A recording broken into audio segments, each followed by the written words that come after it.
Hey guys, welcome to the channel. If you're new here, hit the subscribe button. Don't forget to like the video and comment as well.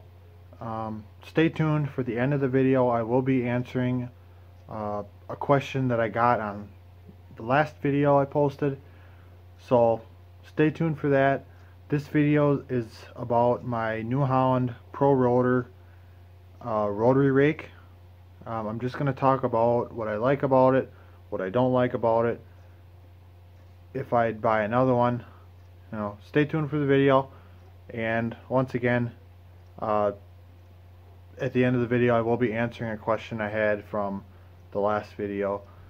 So if you have any questions and you want them answered in a video, throw them in the comments below. I'll answer them in the next video.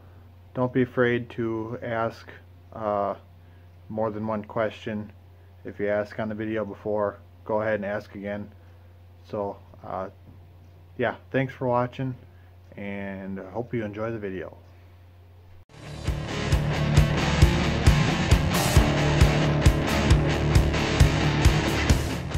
So today I had an idea a while back to go through all the equipment that we use the most and kind of do a review on it. We are new to the custom business, as in the last 2 years or so, and we're doing a lot more field work than we used to. So we got some new equipment, and I just want to try and go through a lot of the equipment that we use, tell my thoughts on it, what I like, what I don't like, if I do something different, in the future, and so on. So today we're going to start off this series with my New Holland Prorotor 3114 Rotary Rake. So this rake we picked up in, would have been 2018. So we had this almost 2 years now.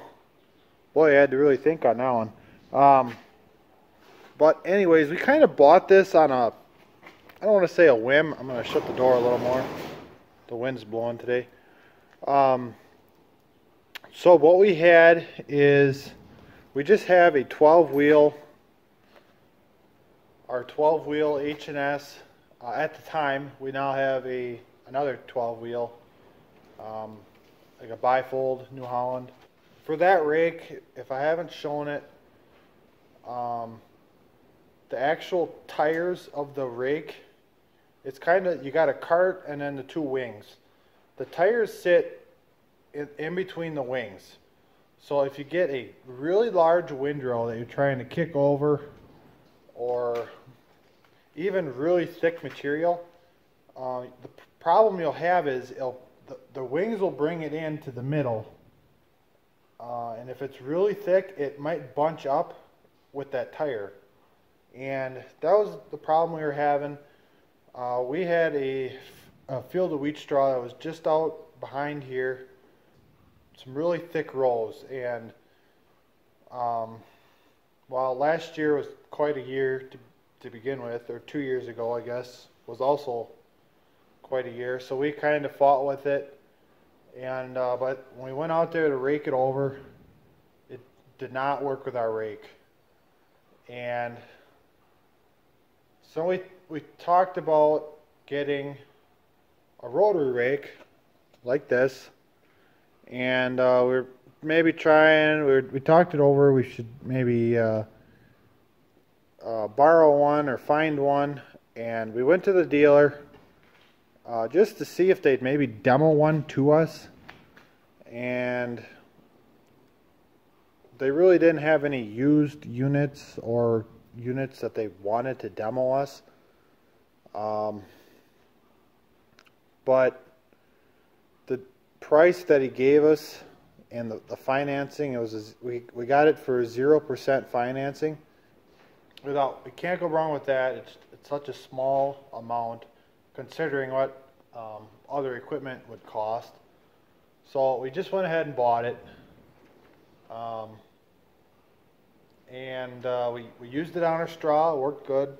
We also we had a marsh down, which is also a very thick marsh, and we used this on it. It worked great. So for the past couple of years, 2 years, not quite 2 years, but we've kind of been using it on and off, depending on what works and what works best, I guess. It works really good for fluffing up a roll if you have something raked already. So the plans for this, we have bean straw that's raked up in the field. It's in rows. We'll be using this rake to kick the rows over. Our plan is to kick the rows over, and then I think we're going to V-rake them together. So we're going to double them up. But this will work good. It doesn't pick up a lot of dirt. It's a little bit better than a V-rake as far as dirt wise. If you're looking for a rake to make a beautiful row of hay, grass, straw, whatever, definitely a rotary rake. It really makes a nice roll as far as just uniform. The V-rake, sometimes it'll bunch a little bit. You'll get some lumpy rows and spots. But those rakes are also very fast, and there's not a lot of moving parts. They're very simple. This rake is also very simple, in my opinion. You have one hydraulic for the up and down. It's pretty simple, and it works really good. It's got the tandem tires on, and I guess it really does keep the rake on the ground, or close to the ground as much as possible. So it has a mat here as well, because it's flinging it this way around. It throws it against that mat, and that's how you make a really nice roll. Don't necessarily need that, but it really works good for making a nice roll here. This also has a pretty cool, and I didn't really realize this until today, but these wings, they fold up. They're pretty simple. This is spring loaded. I could pull this and then it'll flip down. That side as well, which is just a guard for the teeth. You could flip those up. You can even pull these out individually. There's a pin here. I could pull the pin out, pull this out, and then they even have special spots there for all of them. So tight quarters in the shed. Unfortunately, this did sit out this winter, and it will probably sit out this summer. It is what it is on this farm. We don't have enough space for everything. But if you were to pack it in the corner, you could easily pop those out, and you would narrow this up almost in half, I think. To be honest, I mean, they stick out probably close to 3 foot on each side, so bringing that down so many feet would be, for a nice tight squeeze in the shed if you need it. So I guess I can't say much more about it that I like. Honestly, don't have too many complaints. The only thing I do not like on this rake is how it lifts. So obviously this hitch pivots because you got a cylinder there, and this stays solid. So when you raise it all the way up, the hitch stays down there on the tractor, but the PTO raises up. So then when you get it all the way up, the PTO is coming out here and it's going straight down to where the shaft comes out of the tractor. And it's kind of,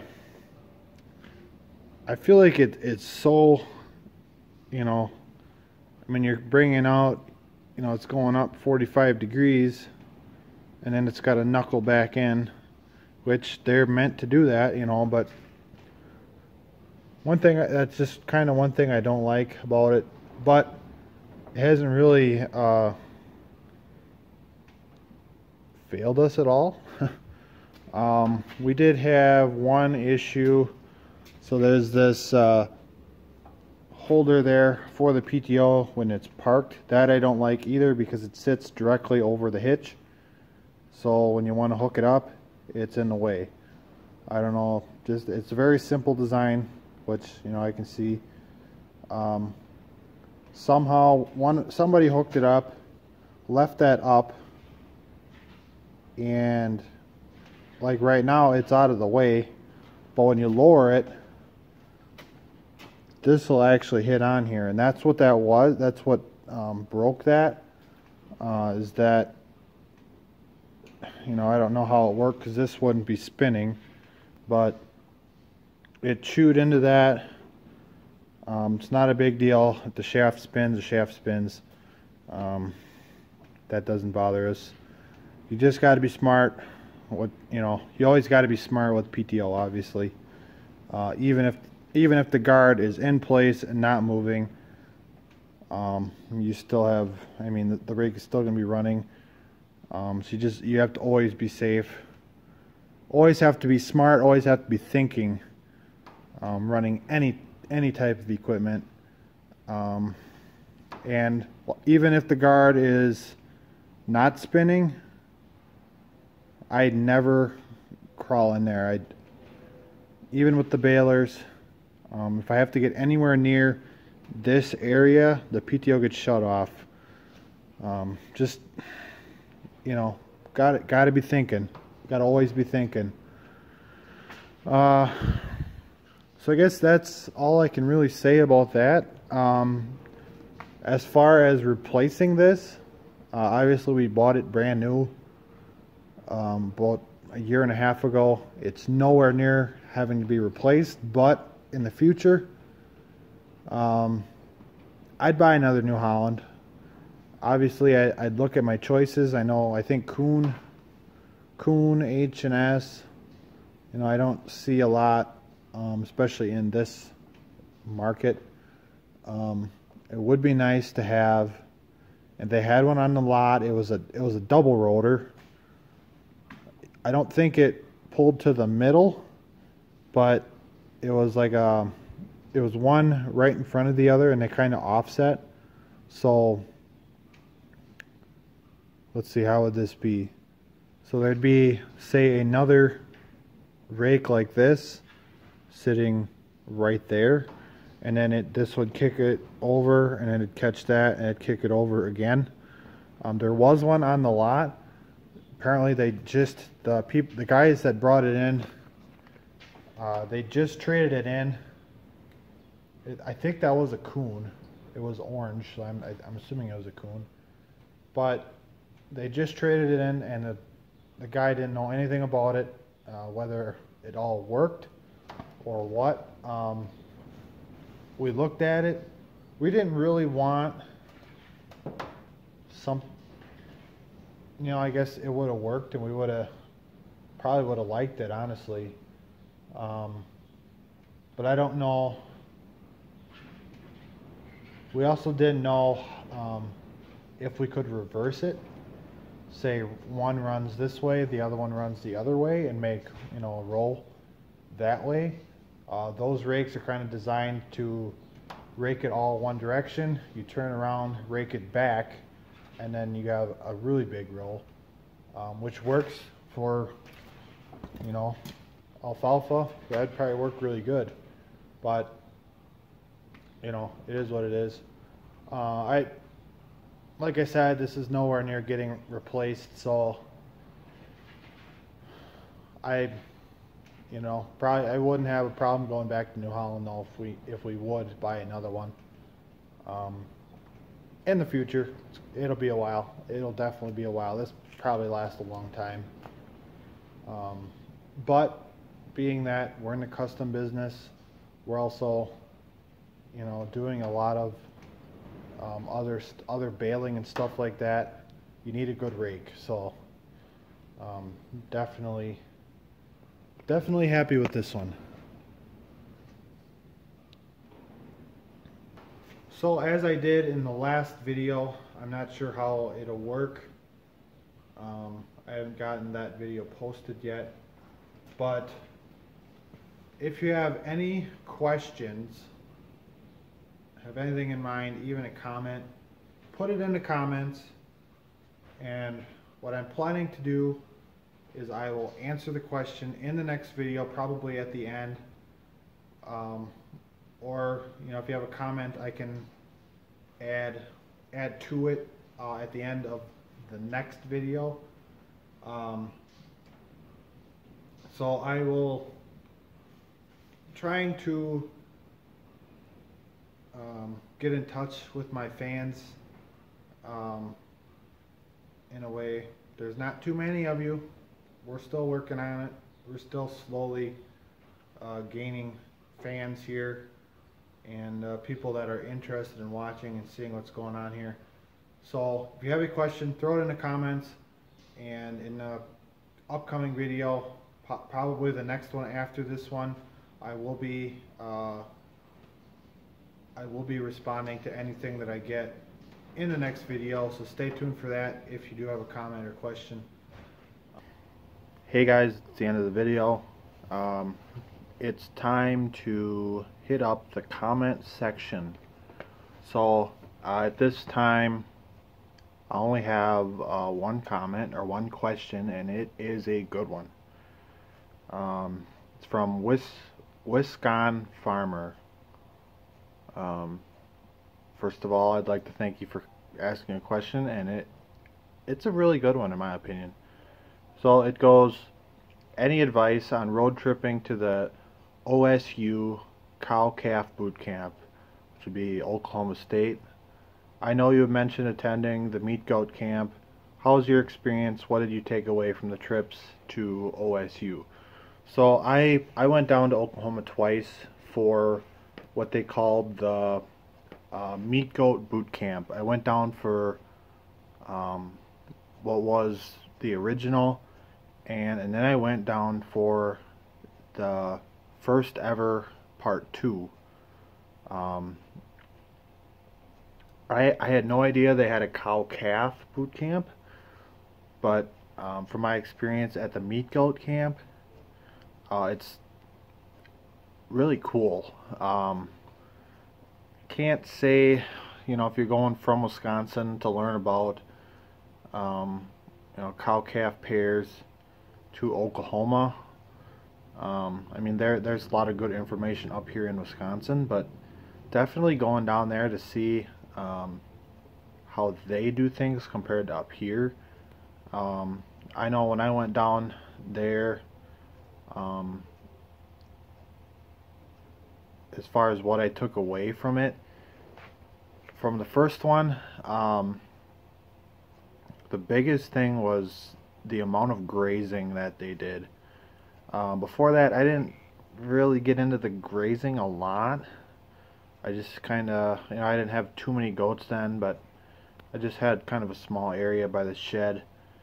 And they basically were like, yep, they basically graze and they don't get fed anything. They're eating everything that they need. So I thought that was cool, and I kind of changed my management in that way. I think it was the next year, the year after that, then I took over the big pasture out back. So I don't know how the cow-calf boot camp would be, but I would say if you're really interested, or if you're really wondering how it's going to be, I think it'd definitely be worth it. At least the goat camp was about 3 days, and I think the first one we spent 2 days at the extension farm or whatever, just learning, going over stuff. They had a couple goats brought in. The third day we actually went out to a farm, which was cool. The second one, they kind of just expanded off of that one, and talked about like AI, stuff that you wouldn't even think about, and I thought that was pretty cool as well. So just to keep it pretty short, I would definitely say it'd be worth it if you're really interested in going all the way down there. Definitely worth your time. So thanks once again, Wisconsin Farmer. Thanks for commenting. Thanks for asking the question. I didn't expect a question like that, but it's a good question. Feel free to ask in the next video. Anybody else that has questions, comments, whatever, throw them in the comments. I will bring them up in the following video. And if I get another question in this video, I'll just throw it in when I get there. So thanks for watching, and I hope to see you next time.